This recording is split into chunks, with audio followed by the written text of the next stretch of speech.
Hello दोस्तों, welcome to our YouTube channel question daily learn. दोस्तों आज है 4 जुलाई और 4 जुलाई से करंट अफेयर के जितने भी इंपॉर्टेंट क्वेश्चन होंगे वो सब मैं आज कंप्लीट डिटेल के साथ डिस्कस करने वाला हूं। तो चलिए चैनल को कर लीजिए सब्सक्राइब ताकि हमारे द्वारा बनाए गए सभी वीडियो का नोटिफिकेशन आपको मिल सके। और दोस्तों इस सेशन को आप लोग डेली देखने का आदत डाल लीजिए क्योंकि इस सेशन से आपको मैक्सिमम क्वेश्चन आपके आने वाले exam UPSC, SSC, clerk, bank, railway में देखने को मिलेंगे। तो चलिए दोस्तों अब कल का होमवर्क देखते हैं दोस्तों, जो कि आप लोगों को दिया गया था। दोस्तों कल आप लोगों के लिए होमवर्क था, recently from which country India is importing spice 2000 bombs. आप लोग को बताना था दोस्तों कि हाल ही में भारत किस देश से स्पाइस 2000 बमों का आयात कर रहा है।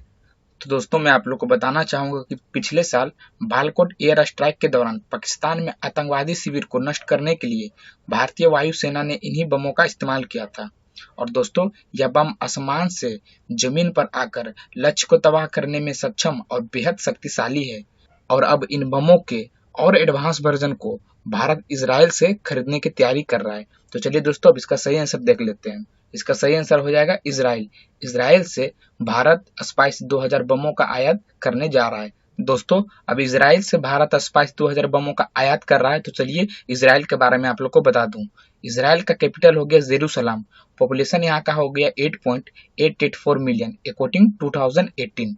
दोस्तों यहाँ का ऑफिशियल लैंग्वेज हब्रेव अरबिक है और प्रेसिडेंट यहाँ के रवीन रिवीन है। दोस्तों प्राइम मिनिस्टर यहाँ के हो गए बेंजामिन नेतन्याहू। दोस्तों करेंसी यहाँ पर इजरायली न्यू शेकल चलता है। तो चलिए दोस्तों अब आज का क्वेश्चन देखते हैं। दोस्तों आज का क्वेश्चन आप लोग के लिए, India is going to buy the anti tank missile अस्त्रम अटाका फ्रॉम विच कंट्री। आप लोग को बताना है दोस्तों कि भारत किस देश से एंटी टैंक मिसाइल अस्त्रम अटाका खरीदने जा रहा है। आप लोग का ऑप्शन है दोस्तों यूएसए, इजराइल, रूस या फिर इंडोनेशिया। तो दोस्तों मैंने आपको कुछ दिन पहले एक क्वेश्चन कराया था जिसमें केंद्र सरकार ने सशस्त्र बलों को कोई भी हथियार प्रणाली खरीदने के लिए 500 करोड़ रुपए की आपातकालीन फंडों का अनुदान दिया था।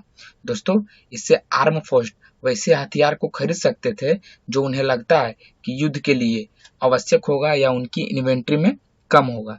तो और वो वक्त दोस्तों आज आ ही गया। इंडिया ने रूस से एंटी टैंक मिसाइल अस्त्रम अटाका को खरीद रही है। इसके लिए दोनों देशों के बीच 200 करोड़ रुपए का समझौता हुआ है। समझौते के 3 महीने भीतर ही मिसाइल की सप्लाई की जाएगी। मिसाइल को MI-35 हेलीकॉप्टर में लगाया जाएगा। दोस्तों आपको बता दें कि MI-35 जो हेलीकॉप्टर है यह भारतीय वायुसेना का अटैकिंग हेलीकॉप्टर है। तो चलिए दोस्तों अब इसका आंसर देख लेते हैं। इसका आंसर आपका हो जाएगा रूस। रूस से दोस्तों भारत एंटी टैंक मिसाइल अस्त्रम अटाका को खरीद रही है। तो चलिए दोस्तों अब रूस के बारे में जान लेते हैं। दोस्तों रूस का कैपिटल हो गया मॉस्को। ऑफिशियल लैंग्वेज यहाँ पर रूसियन चलता है। दोस्तों प्रेसिडेंट हो गए यहाँ के व्लादिमीर पुतिन और प्राइम मिनिस्टर यहाँ के हो गए दिमित्री। पॉपुलेशन यहाँ का हो गया दोस्तों 144.5 मिलियन अकॉर्डिंग 2018। तो चलिए दोस्तों अब नेक्स्ट क्वेश्चन को देखते हैं। दोस्तों नेक्स्ट क्वेश्चन है, who has resign from the post of ICC recently. आप लोग को बताना है दोस्तों कि हाल ही में ICC पद से किसने इस्तीफा दे दिया है। आप लोग का ऑप्शन है दोस्तों सौरभ गांगुली, शांका मनोहर, मनु सवेन्य या इनमें से कोई नहीं। आप लोग को बता दो दोस्तों मनोहर जी को मई 2016 में पहला स्वतंत्र ICC अध्यक्ष नियुक्त किया गया था और अब ये पद से इस्तीफा दे रहे हैं। तो चलिए इसका सही आंसर देख लेते हैं। इसका सही आंसर हो जाएगा शशांक मनोहर जी जो कि ICC पद से इस्तीफा दे रहे हैं। तो चलिए दोस्तों अब ICC के बारे में जान लेते हैं। ICC इंटरनेशनल क्रिकेट काउंसिल, मोटो इसका हो गया ग्रेट स्पोर्ट ग्रेट स्पिरिट। दोस्तों फॉर्मेशन हुआ था ICC का 15 जून 1906 में और हेडक्वार्टर इसका हो गया दुबई। दोस्तों मेंबरशिप 105 मेंबर नेशन है। तो चलिए दोस्तों अब नेक्स्ट क्वेश्चन को देखते हैं। दोस्तों नेक्स्ट क्वेश्चन है आपका, which state has launch the dream Kerala project. आप लोग को बताना है दोस्तों कि किस राज्य ने ड्रीम केरल परियोजना शुरू की है। आप लोग का ऑप्शन है दोस्तों गुजरात, केरला, हरियाणा या फिर बिहार। केरला के मुख्यमंत्री पिनेरई विजयन जी के द्वारा ड्रीम केरला प्रोजेक्ट की शुरुआत की जा रही है।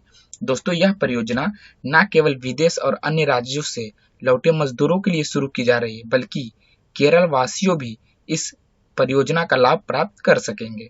दोस्तों इस प्रोजेक्ट में बाहर से लौटे वर्कर्स को उनके स्किल के ऊपर उनको काम दिया जाएगा।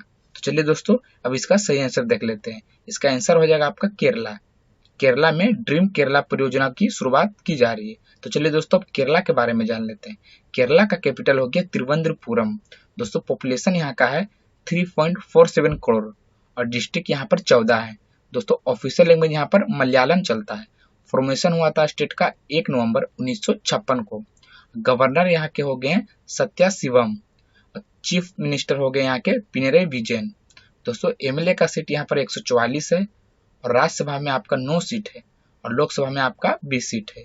तो चलिए दोस्तों अब नेक्स्ट क्वेश्चन को देखते हैं। दोस्तों नेक्स्ट क्वेश्चन आपका which two Indian Americans have recently been awarded the 2020 great immigrants. आप लोग को बताना है दोस्तों किन दो भारतीय अमेरिकों को हाल ही में 2020 ग्रेट इमिग्रेंट्स अवार्ड से सम्मानित किया गया है। दोस्तों अभी recently Carnegie corporation of New York के द्वारा सिद्धार्थ मुखर्जी और राज चेट्टी जी को ग्रेट इमिग्रेट से सम्मानित किया गया है। और आपको बता दें कि सिद्धार्थ मुखर्जी जो एक लेखक और ऑन्कोलॉजिस्ट है और इन्हें पुलित्जर पुरस्कार से भी सम्मानित किया जा चुका है। और राज चेट्टी जी जो हार्वर्ड विश्वविद्यालय में अर्थशास्त्र के प्रोफेसर हैं। तो चलिए दोस्तों अब इसका आंसर देख लेते हैं। इसका आंसर हो जाएगा ए एंड बी, मतलब कि सिद्धार्थ मुखर्जी और राज चेट्टी इन दोनों को ग्रेट इमिग्रेंट्स अवार्ड से सम्मानित किया गया है। तो चलिए दोस्तों अब नेक्स्ट क्वेश्चन को देखते हैं। नेक्स्ट क्वेश्चन है दोस्तों who has been named as India's most valuable test player. आप लोग को बताना है दोस्तों कि भारत के सबसे मूल्यवान टेस्ट खिलाड़ी के रूप में किसे नामित किया गया है। दोस्तों आप लोग का ऑप्शन है विराट कोहली, सुरेश रैना, महेंद्र सिंह धोनी या फिर रविंद्र जडेजा। तो दोस्तों मैं आप लोग को बताना चाहूंगा कि अभी हाल ही में विजडन मैगजीन के द्वारा 21वीं सदी में भारत के सबसे वैल्यूएबल टेस्ट प्लेयर मतलब कि मूल्यवान टेस्ट खिलाड़ी के रूप में रविंद्र जडेजा जी को नामित किया गया है। और दोस्तों वर्ल्ड में ये 97.3 की MVP रेटिंग के साथ दूसरे स्थान पर है और पहले स्थान पर श्रीलंका के दिग्गज मुथैया मुरलीधरन जी है। तो चलिए दोस्तों अब इसका सही आंसर देख लेते हैं। इसका सही आंसर हो जाएगा आपका रविंद्र जडेजा।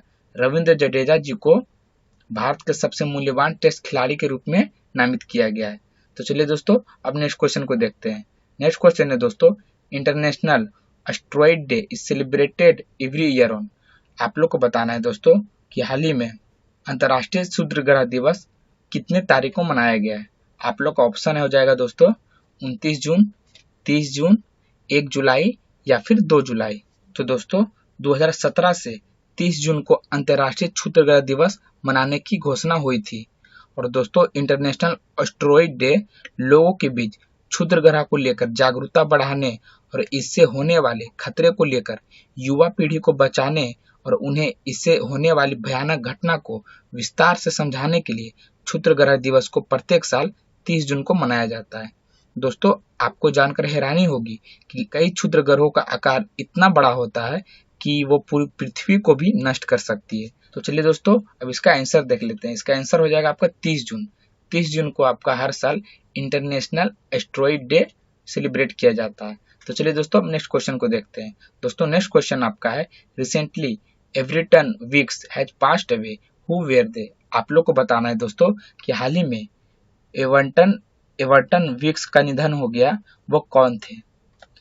आप लोग का ऑप्शन हो जाएगा दोस्तों सिंगर, एक्टर, क्रिकेटर या फिर पॉलिटिशियन। तो दोस्तों आप लोग जान लीजिए कि वेस्ट इंडीज के पूर्व बल्लेबाज जिनका भी रिसेंटली 95 साल की उम्र में निधन हो गया। और बता दें कि इनके पास लगातार 5 पारियों में शतक लगाने का रिकॉर्ड भी रहा था। तो चलिए दोस्तों इसका आंसर देख लेते हैं। इसका आंसर हो जाएगा आपका क्रिकेटर।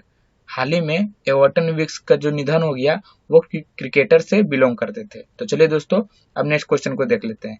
नेक्स्ट क्वेश्चन है दोस्तों आपका what percentage of India's GDP मतलब कि gross domestic product has been estimated by Fitch rating in financial year 2021 and 22।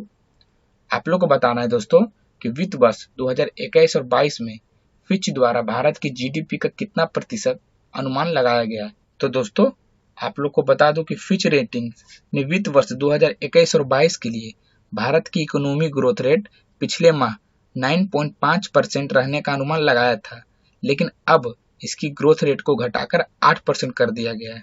और दोस्तों फिच रेटिंग्स का मानना है कि भारतीय अर्थव्यवस्था को ट्रैक पर आने में अभी बहुत टाइम लग जाएगा। तो चलिए दोस्तों, अब इसका सही आंसर देख लेते हैं। इसका सही आंसर आ जाएगा 8%।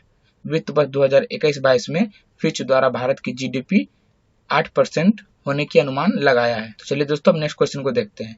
नेक्स्ट क्वेश्चन है दोस्तों आपका, who has recently been appointed as the next ambassador of India to Geneva. आप लोग को बताना है दोस्तों कि हाल ही में जिनेवा में भारत के अगले राजदूत के रूप में किसे नियुक्त किया गया है। आप लोग को बता दूं, अभी रिसेंटली श्री इंद्रमणि पांडे जी को भारत के अगले राजदूत और परमानेंट रिप्रेजेंटेशन मतलब कि अस्थायी प्रतिनिधि के रूप में अपॉइंट किया गया है। और दोस्तों, श्री इंद्रमणि पांडे जी 1990 बैच के IFS मतलब कि इंडियन फॉरेन सर्विस के ऑफिसर हैं और प्रेजेंट में विदेश मंत्रालय मतलब कि फॉरेन मिनिस्टर के एडिशनल सेक्रेटरी भी हैं। तो चलिए दोस्तों, इसका आंसर देख लेते हैं। इसका आंसर हो जाएगा आपका इंद्रमणि पांडे। इंद्रमणि पांडे जी को जिनेवा में भारत के अगले राजदूत के रूप में अपॉइंट किया गया है। तो चलिए दोस्तों, अब कल का होमवर्क देख लेते हैं दोस्तों, जिसका की आंसर आप लोग को कमेंट बॉक्स में देना होता है। तो दोस्तों, आप लोग के लिए कल का होमवर्क है, world sports journalist day is celebrated on which dates every year. आप लोग को बताना है दोस्तों कि विश्व खेल पत्रकार दिवस हर साल किस तारीख को मनाया जाता है। आप लोग का ऑप्शन हो जाएगा 30 जून, 1 जुलाई, 2 जुलाई या फिर इनमें से कोई नहीं। आई होप दोस्तों कि वीडियो आप लोग को अच्छा लगा होगा। अगर अच्छा लगा होगा तो वीडियो को लाइक कर दे और चैनल को सब्सक्राइब कर दे, ताकि आप लोग के लिए हम इसी तरह का वीडियो लाता रहूं। तो दोस्तों, आज के लिए गुड बाय और कल फिर मिलते हैं एक न्यू वीडियो के साथ।